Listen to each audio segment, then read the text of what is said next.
Hi class, we're going to get into lesson 2, slope of a line. Let's look at some vocab and key ideas. Let's remember what slope is. Slope is the rate of change between any 2 points on a line.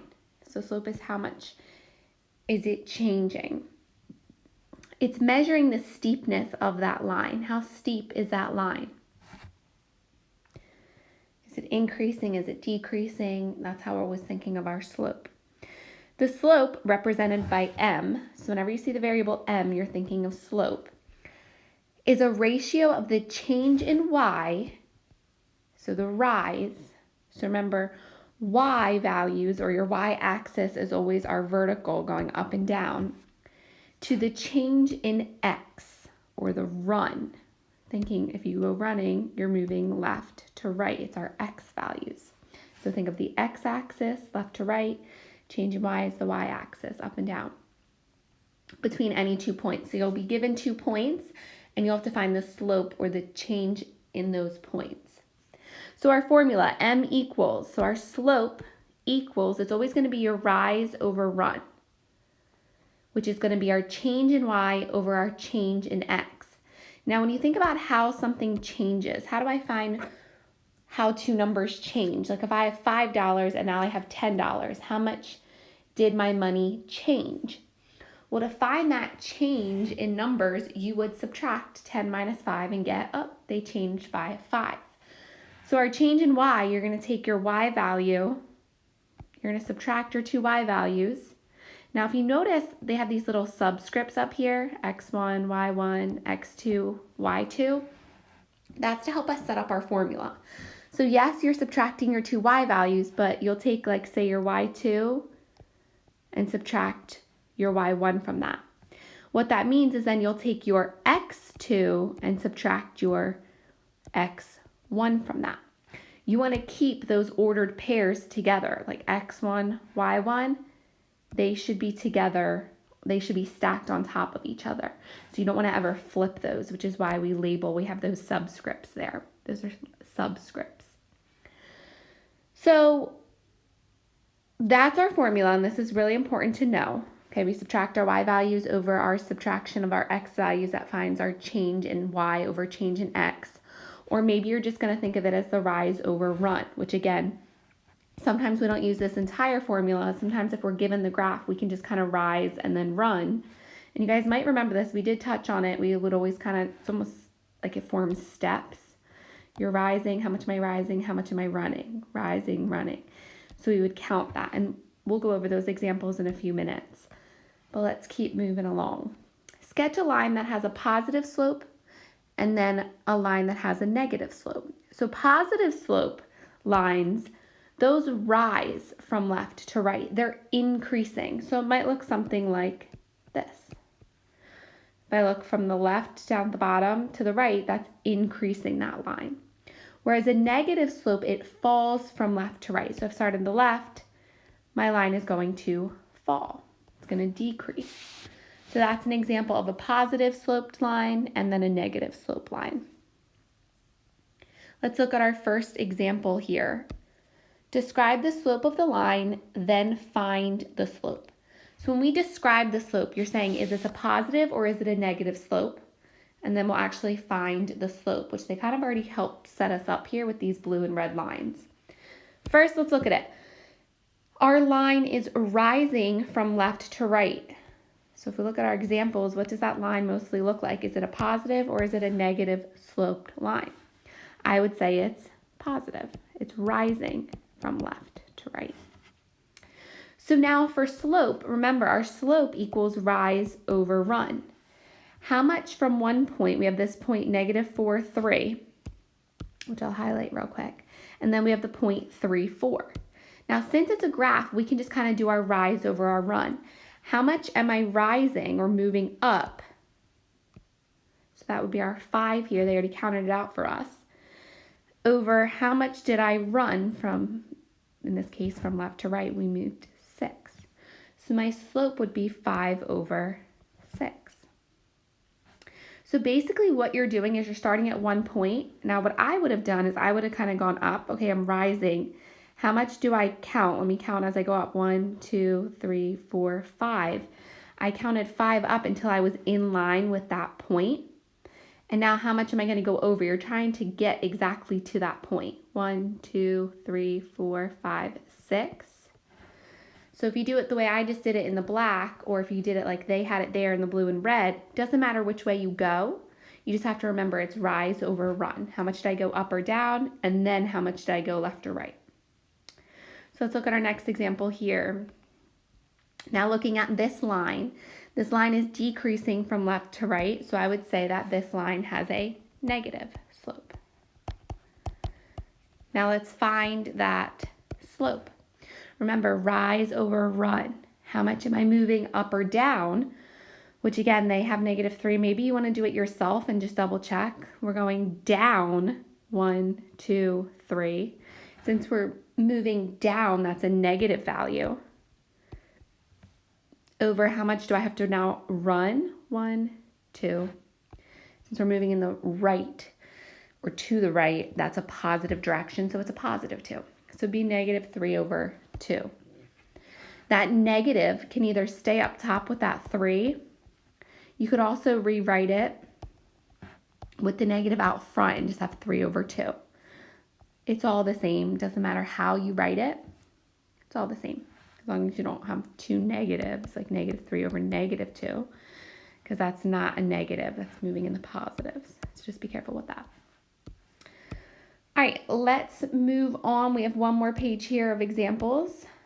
I want to get into a few other things, but first, it's your turn to practice. If you want to, pause the video, take a few minutes to do all 3 of these examples, describe the slope, and then find the slope. Once you're ready, press play, and we are going to go over these together. All right, welcome back. Let's do this first example. We should notice it's decreasing from left to right, so I would say that this has a negative slope. So that's how I'm going to describe it. Now I'm going to find the slope. I want to do rise over run. Now they don't have it laid out for you yet.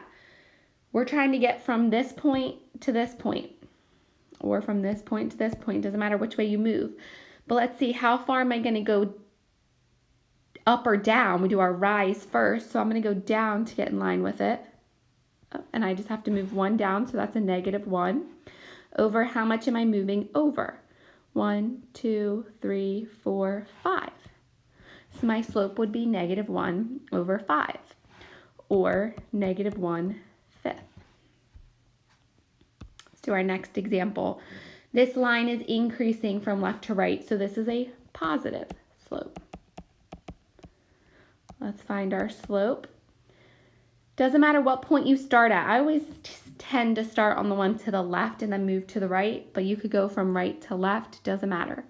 So I'm going to rise. I'm going to move up 1, 2, and then that kind of gets me in line with that horizontally. So I rose 2, and that was positive.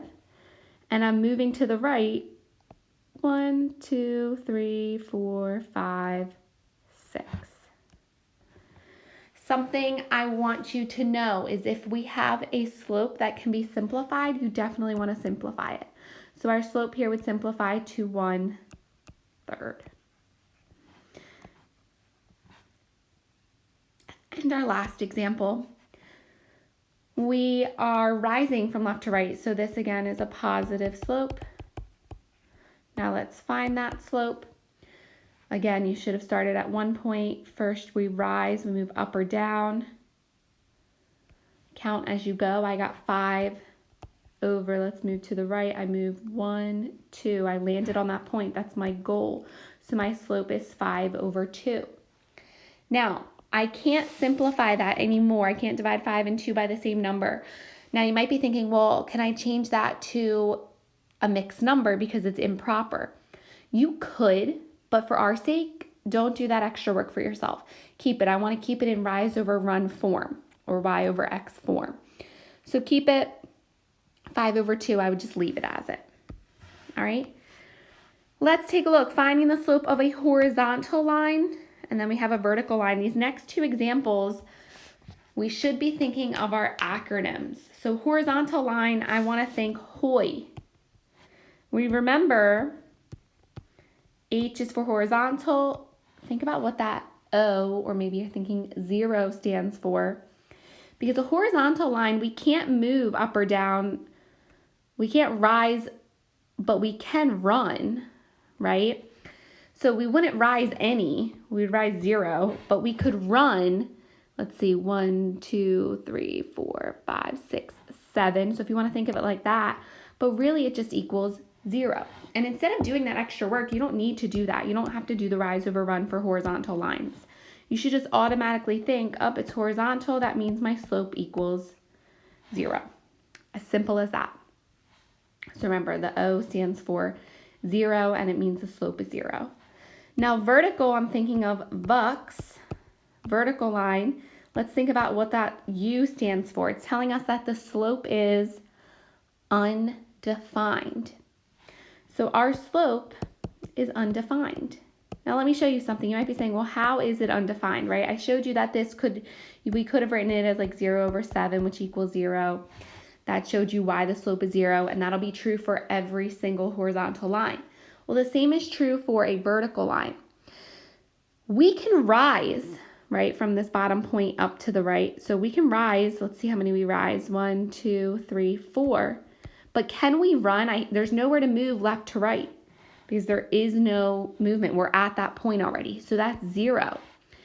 We can't have 0 in the denominator. Whenever you divide a number by 0, that's undefined. You might remember those words from earlier in the year. We did say UD earlier.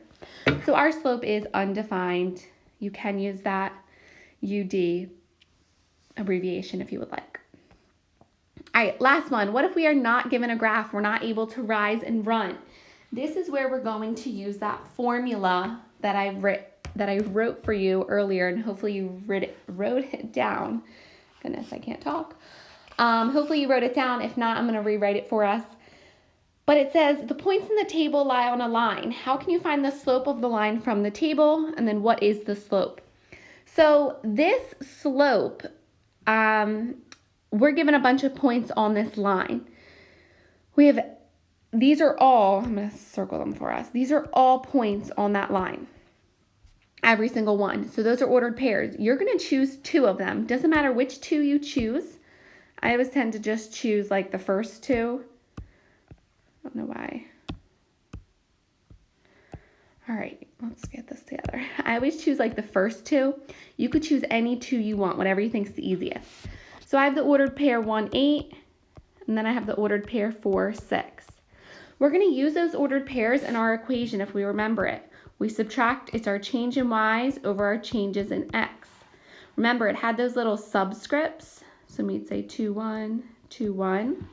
All that means is you need to label these. Okay, are we going to use this as our x1s or this is our x2s? Doesn't matter how you decide to do it, but you want to keep them together, remember. So when I plug this in, like I'm going to look at my y values. I have 8 and I have 6.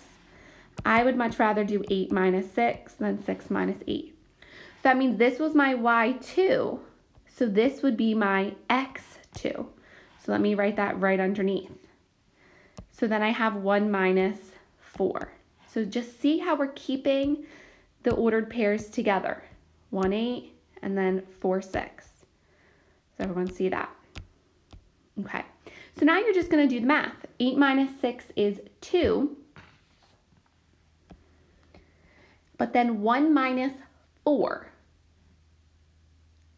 is going to give us a negative 3. So our slope for this is 2 over negative 3, or a negative 2/3. And that's it. You solved it, you did it. As long as you know it's going to be a negative slope. And that is it. We did an example with that equation. We did a bunch. We looked at what are vertical and horizontal line slopes, and then we did a bunch of just examples on graphs. You're going to be doing a lot more finding slopes from a table or from given points, like in example 4. So just take a look, make sure you understand that example.